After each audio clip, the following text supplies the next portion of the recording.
changed our concert plans last night, and probably some of you were a little bit wet walking over, but appreciate your work for day 3 of SEC Football Media Days, the 2023 version. Nick Saban, the head coach, University of Alabama, will be our first coach this morning. Nick's led teams to 7 national championships. He has won 8 National Coach of the Year awards and 10 SEC championship, following Bryce Young's Heisman Trophy award-winning year in 2021. Nick has now coached 4 Heisman Trophy winners. When you look at that in historical context, he joins Notre Dame's Frank Leahy for the most Heisman Trophy winners coached in college history. Nick and his wife Terry have been married for 51 years, and he's also more experienced at grandparenting than I am, so we just compared some notes, went through a learning experience about being a grandfather. He and Terry, through their Nick's Kids Foundation, have raised over $11 million, or $11 million has been distributed to various causes in the Tuscaloosa area, including over 150 charities. They have rebuilt 18 homes under Habitat for Humanity, syncing up with the number of national titles won by Alabama's football program. First coach of the morning, head coach at the University of Alabama, Nick Saban.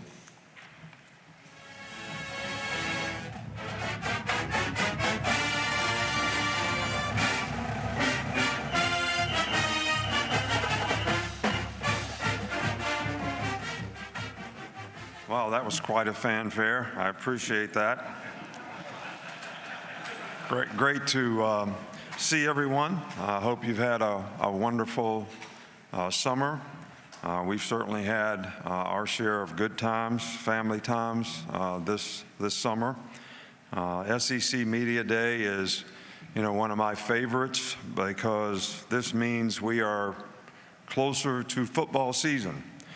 This is kind of the unofficial kickoff for football season from my standpoint, and maybe from yours as well.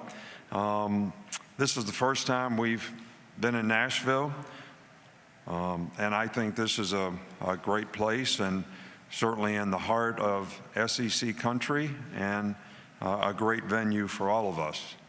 I think you all know that we went on vacation to Italy. Just to clear that up, that was our 50th wedding anniversary gift to Miss Terry from some of our friends, which I successfully got out of for 2 years. Failed to be able to get out of it this year. Didn't really want to go, but it was a fabulous time. Fabulous, and I would recommend anybody do it. Lots of good culture, great architecture, art, a lot of good things to see. And I thought nobody would know us anywhere that we went, and we got roll-tided everywhere we went. So even in the Ferrari plant, we had a tour of the Ferrari plant, and these cats don't even speak English, and we're getting roll-tide. So I guess we must have a pretty decent brand. I'm talking about the University of Alabama now, but it was an enjoyable trip, and I'd recommend it to anyone. We've had a very good off-season, with our team. Good off-season program, good spring practice, very good summer. The team is taking shape. We're still evolving as a team. Lots of new players, some experienced players to go with some of the good young players that we have in the program. New coaches, evolving into the system and trying to get the young players on our team to be able to develop in the system. And so far, the players are very enthusiastic and very committed to developing the talent that we have on our team. And I think that that's a critical piece of sort of growing your team and developing your team, is that you can take the talent that you have and create the right mindset to go with that talent, because talent alone is not going to help them be successful, because they're heading someplace in the SEC as well as in the NFL if they have the opportunity to get there, where everybody has talent.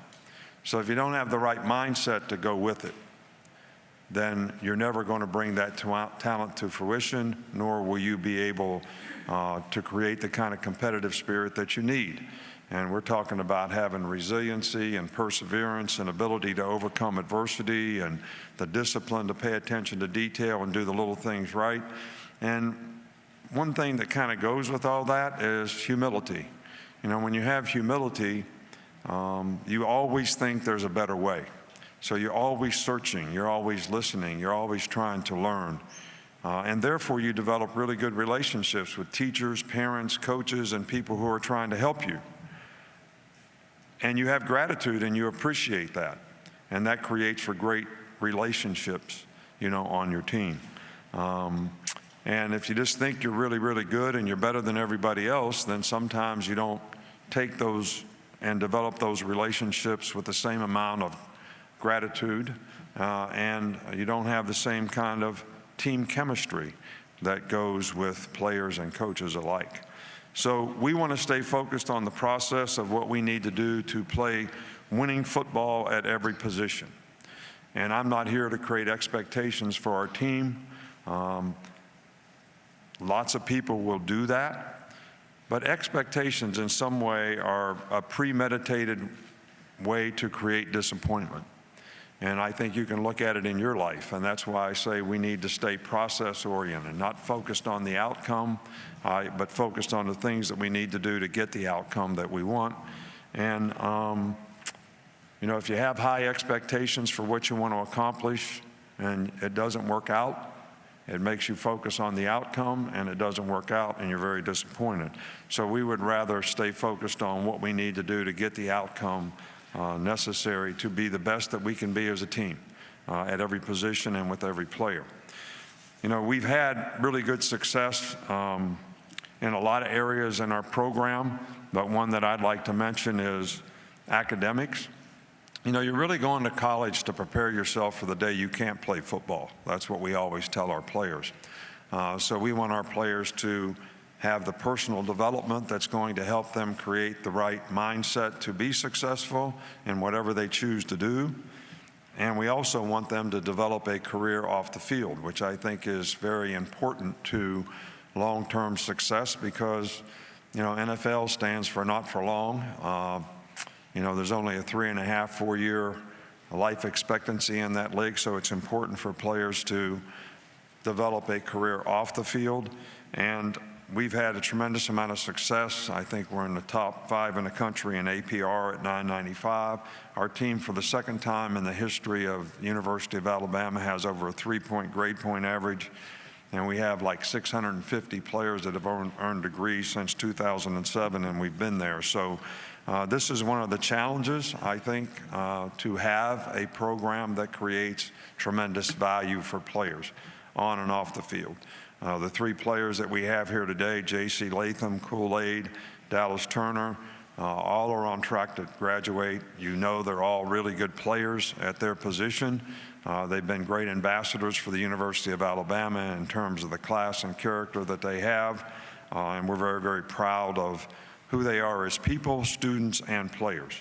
The NFL draft was pretty good to us. Again, this year we had 10 players drafted, 3 first-round guys.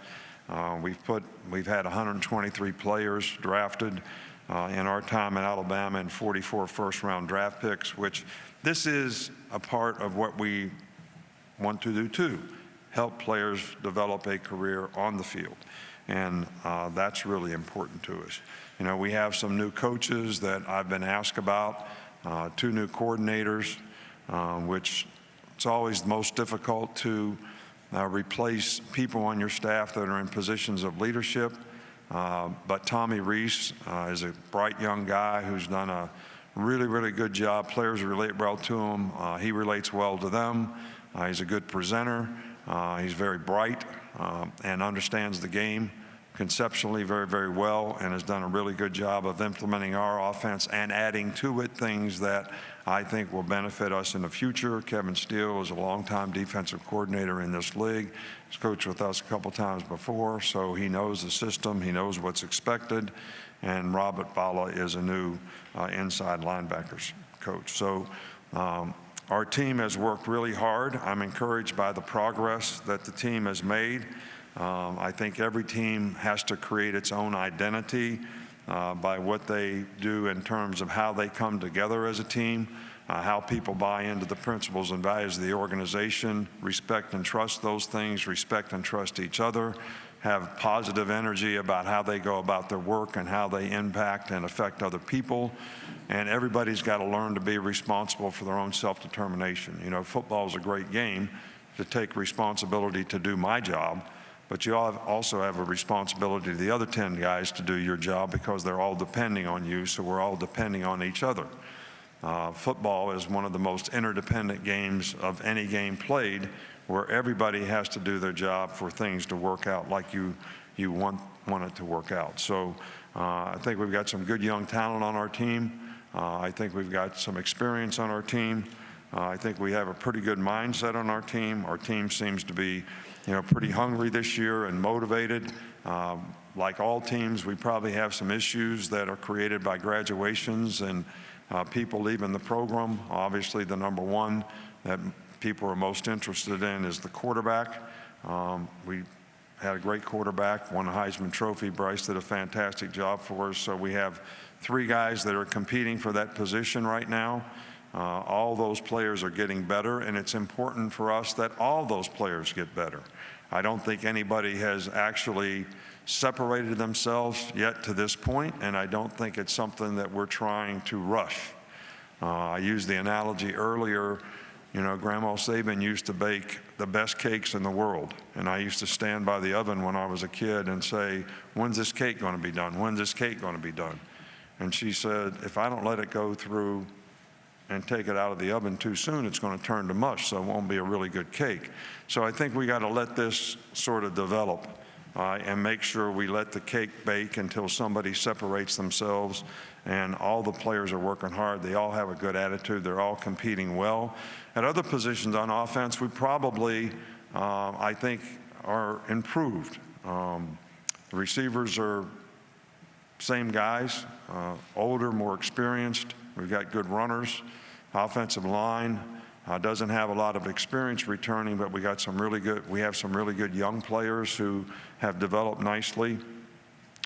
Tight end, we have a transfer that can help us there and some young guys that are developing. Defensively, we've got 6 starters back. All 5 guys that left got drafted, so challenging to replace all those guys. But again, I'm pleased with the young people that we have in the program that can develop, even though they may lack some experience. I think they're probably guys that can do a good job for us. We do have both specialists back. Special teams has been an asset for us, and certainly we want to continue to be able to affect games and impact games with how we play on special teams, and having 2 good specialists certainly is a good start toward that. So with that, I'll allow you to ask questions. Thank you, Coach. If you have a question, please raise your hand. We'll start right here in the front.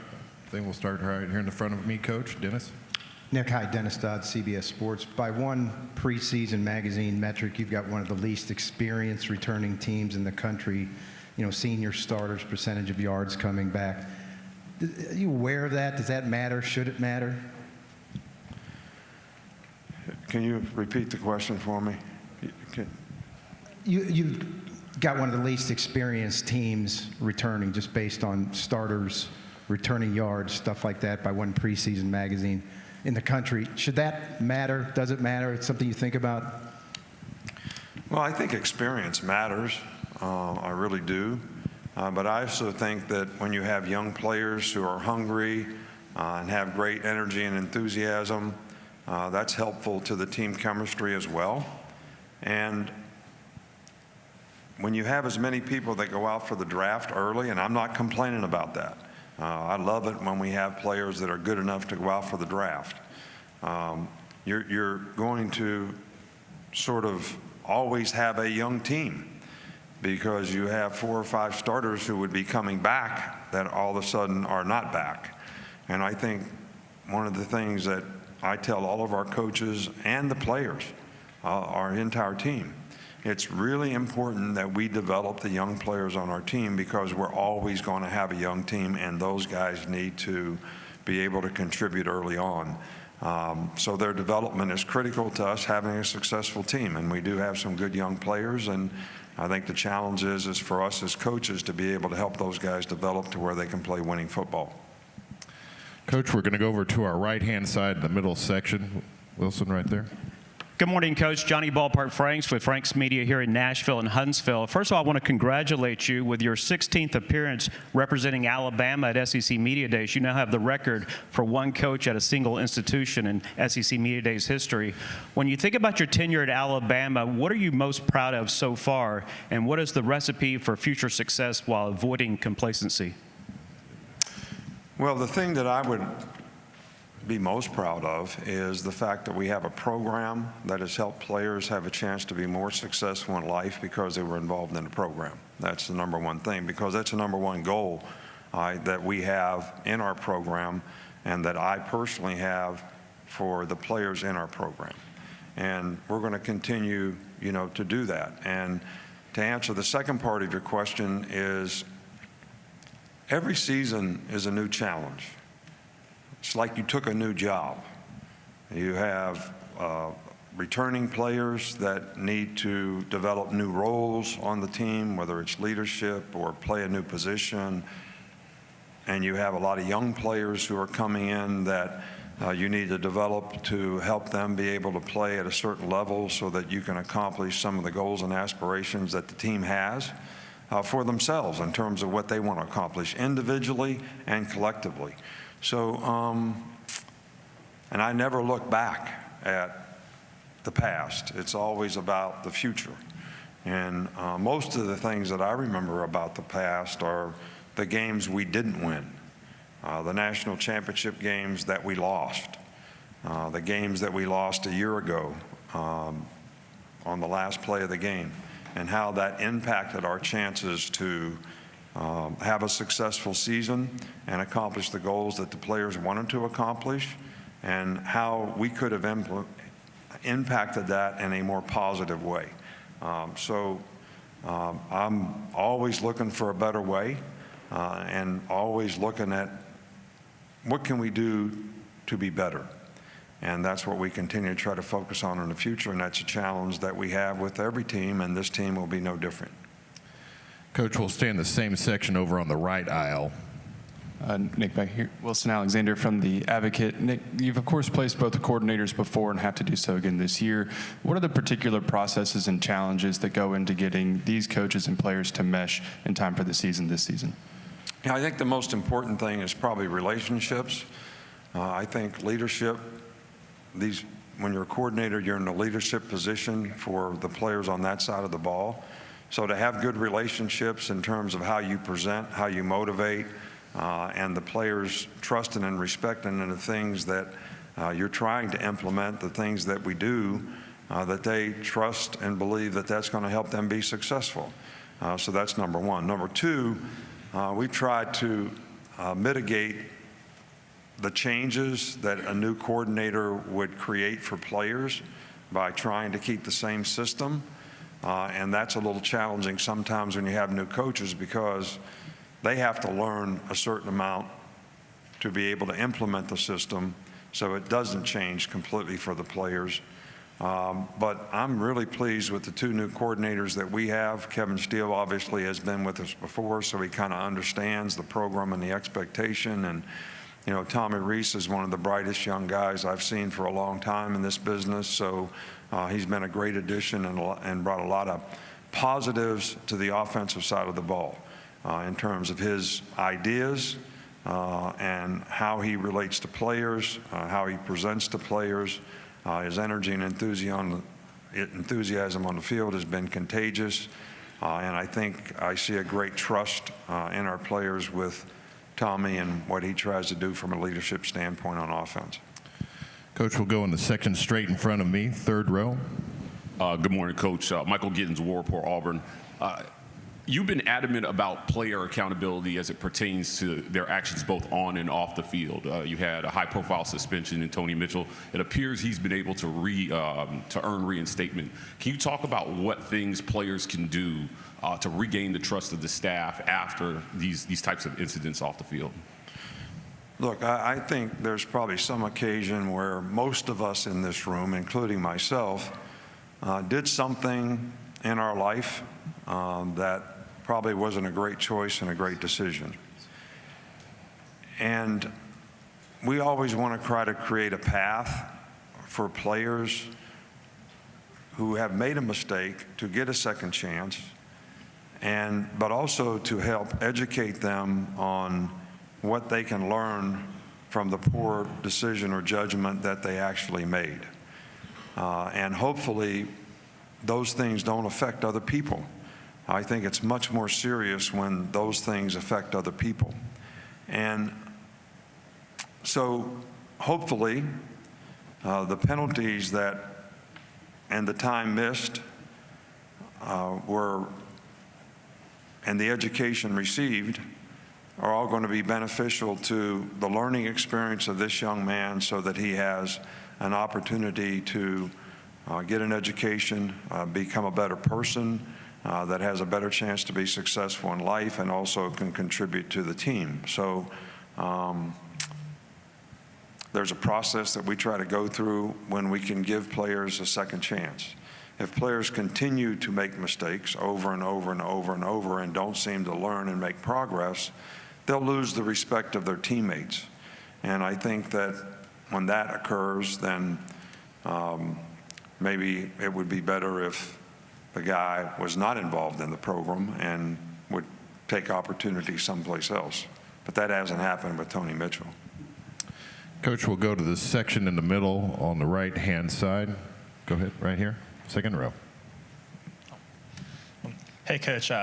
Matt Cohen, AO.com. I wanted to ask, now that he's back in the conference, kind of what is your relationship with Hugh Freeze, especially now that he's on the other side of the Iron Bowl from you? Well, I've always had a tremendous amount of respect for Hugh Freeze. He's a good friend. I thought he did a great job when he was at Ole Miss. He obviously did a really good job at Liberty, and I'm sure he'll do a very good job at Auburn. So I have a tremendous amount of respect for him as a coach, and I think his history as a coach sort of speaks for itself. He's a good recruiter. They had really good players at Ole Miss when he was there, and I'm sure they'll do the same thing in this current position. So, look, I'm friends with a lot of guys. There's a lot of guys out there that work for me and did a great job, but that doesn't mean that you can't respect them, but you do have to compete against them, and that's part of it. You know, when I play golf, I play with some of my best friends, but they want to beat me and I want to beat them, and that's okay. But when the game is over, you're still friends. And that's the way it'll be probably with this. It's a great rivalry, the Iron Bowl, and being successful in that game usually has some significant impact on the SEC and the West Division. So it's a game that's really, really important to us to try to continue to be able to do the things that we need to do to be able to have success. And you know, when we play down there, it's always been challenging. Coach, we'll go right in front of my table on the first row. Teresa. Over there. Teresa Walker with the Associated Press. Coach, you talk about losing players to the draft, having young teams. How much can that transfer portal be of assistance, especially as we hear across all levels of college sports, allegations of tampering and things like that? So what's your take on the portal, and how helpful can it be to get some experience when you've got a young team, thanks to the players you're losing to the draft?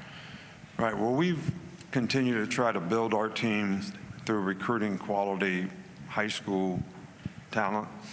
And we use the portal sort of as you would use free agency in the NFL. When we feel like we have a need at a position, we would look and see if anybody's available in the portal that would help us at that particular position. And I think this year we brought 5 guys in from the portal to complement. I think we had like 28 freshmen maybe to go with that.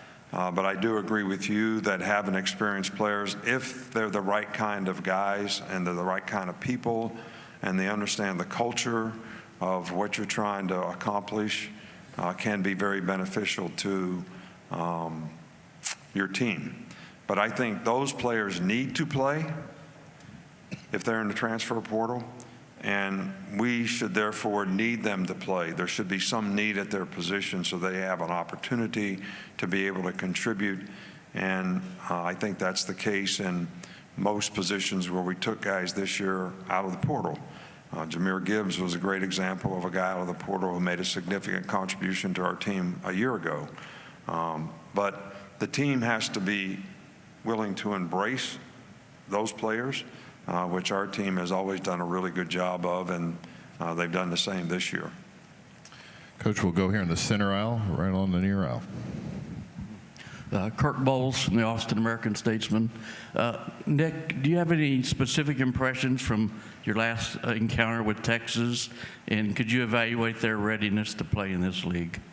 Well, I can't evaluate their readiness to play in any game. I don't coach their team. I think Sark's a great coach, and I think he'll have them ready. But I think Texas has a lot of players back from last year's team. Obviously, it was a really close, tough game. You know, last year when we played that game, I think they're doing an outstanding job of recruiting. They're doing an outstanding job of developing the players on our team and on their team, and it's going to be a real challenging game, no doubt, because they have a lot of starters back and they have a lot of experience coming back and experienced quarterback. So we expect them to have an outstanding team. Coach, we'll go over to our right-hand side, over to the right, far section. Hey, good morning, Coach. George Somerville from the Touchdown in the United Kingdom. You've got a player on the roster from Finland, and you've just recruited the #1 player in Germany.